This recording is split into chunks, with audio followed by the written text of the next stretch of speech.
Ah, Sharn. City of Towers. That is, if you live high enough up to get some natural light to actually see those beautiful towers. For me and my folk, it's more like city of shit dripping down on your head all day, every day. Yeah, literal shit. But I digress. There's been some strange happenings in Sharn as of late. Some new heroes have emerged. Now, I don't claim to know everything about everything, but I do know one thing. This showdown that's shaping up is going to be one for the ages. Literally. Now let's have a little look-see in on our heroes and see how they're doing, and find out whether the people up top who are trying to plot a course for all of us are going to get what they want or what they deserve.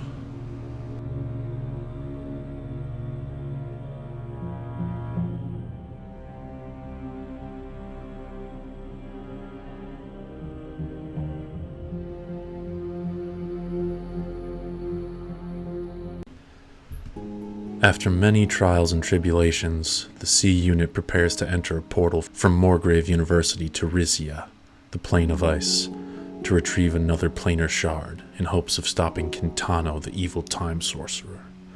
King Oberon and Queen Titania of Thelanis, the Feywild, in exchange for reintegrating the C Unit back into their original timeline, have tasked the group with obtaining planar shards from all 12 moons of Eberron, each linked to a different plane of existence, in hopes of stopping Quintano on his quest to re-establish a link between Dalcor and the Prime Material Plane, and free Belshalor, the Shadow in the Flame.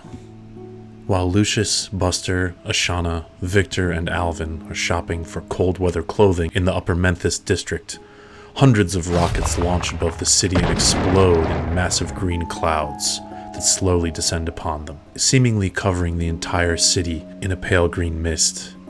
The C Unit initially resists the effects, but as they witness pedestrians and shopkeepers collapse around them, the powerful magic proves too much to bear, and the group falls prone, asleep.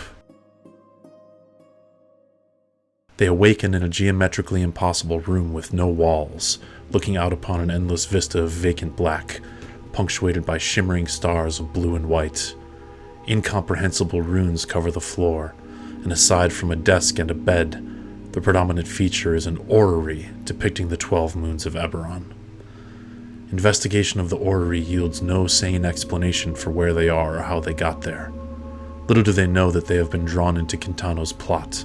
The powerful sleep magic of the moon water Quintano stole from the Feywild, combined with the devastating explosives he took from the magma distillery, caused hundreds of thousands of Sharn residents to fall into a magical slumber at the same time, creating a tunnel from the plane of dreams to the prime material, anchored by hundreds of thousands of unwilling minds. As the party wends their way through room after room of confusion, they find they are not alone in this liminal space. A crew of Boromar halflings were transported from their hideout, where they were discussing defecting from the organization on account of the strange happenings of late. In a small library near the back of this place, if indeed it has a front or back, a wizard's duel from the distant past plays out over and over via 2 sentient spellbooks. A stone giant dreamwalker reclines on a massive couch in yet another room, dismissing the C Unit as figments of his waking dream. A mysterious fountain shows visions of a massive fortress patrolled by all manner of horrors and aberrations. And finally, 2 guardian statues, animated by some fell spirit, block the way through a shimmering portal. Each room contains a carbon copy of the orrery found in the first. After dispatching the guardians, and sustaining significant injuries in the process, the C Unit finally comes face to face with Quintano, who materializes next to the orrery in this chamber, and thanks them for clearing the way. A wall of force summoned by Buster to close the portal is summarily disintegrated by the evil sorcerer, who teleports to the threshold and steps through. The party gives chase. As they enter the portal, the C Unit find themselves within Dalcor, the realm of dreams. Ashana knows this place well through her connection to her Quori, Na. Before them spans an ethereal bridge reaching over a river of green mist, where lost souls who sought to brave the barrier between worlds can be seen floundering. At the end of the bridge is Quintano, wielding 2 magical staves which he holds high above his head, calling out into the abyss in a tongue long forgotten by man. He looks over his shoulder and snarls as his jackal mouth twists into a maniacal grin, baring his razor-sharp teeth. This is not the end, mortals. Merely the beginning. I know, for I have seen both. His body blurs momentarily, then splits into two identical copies. Roll for initiative.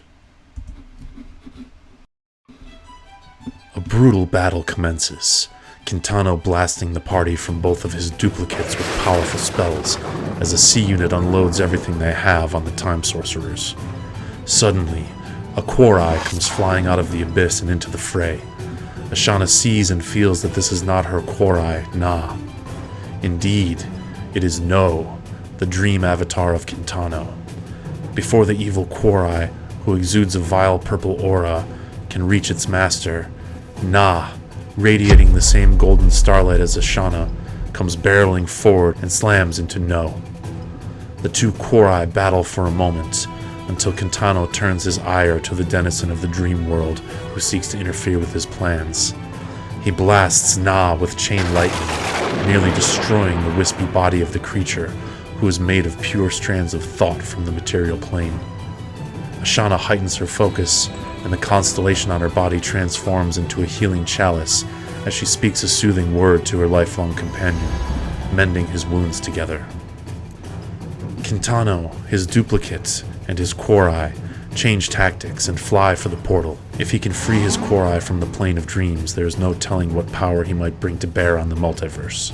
Lucius draws the glowing string of flame and unleashes a devastating arrow from Cinderheart. Buster calls tentacles from the deep reaches of space and time to batter the psyche of the evil sorcerer. Victor shakes his paint bottle, removes the stopper, and in one swipe of Muse, his sentient paintbrush, summons a bolt of lightning that crackles with more energy than physically possible. Alvin summons deathly spirits who hover around him as he batters the foe with his enchanted hammer. Ashana hurls bolts of radiance at the two, all while mending the grievous wounds her companions have sustained.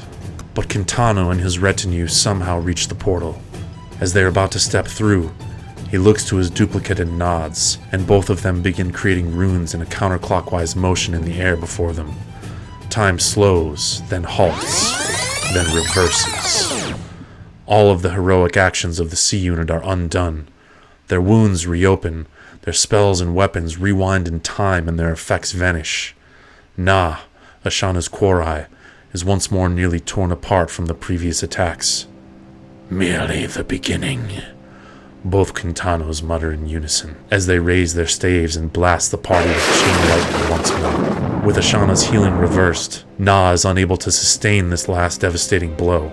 His form begins to falter as he cries out, Asha! But before she can respond, Titania's boon begins to glow around her neck, and Na, with his last act of will before being dispersed into thoughtless oblivion, guides his essence into the crystal, giving Asha a planar shard of Dal Quor, the realm of dreams.